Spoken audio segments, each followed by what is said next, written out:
primary objects of this trip is to find the Somali wild ass, ancestor of the domestic donkey, now confined to Somalia and Ethiopia.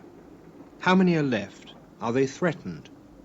Ahmed, our new guide, I'm hoping will come up with some of the answers.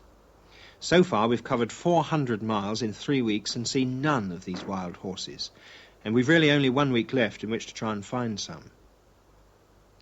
Ahmed says that the grazing here is good for the asses, but there are no asses to prove the point. 2 days later we find fresh tracks that Ahmed assures me will lead us to a mare and her foal. He says the animals could be over the next ridge. They are, but they're more than 2 miles away. We hurry back, get the vehicle, and move up slowly. And succeed only in putting the lot to flight. But instead of them running so far and stopping like any reasonable animal, they keep on and on and on.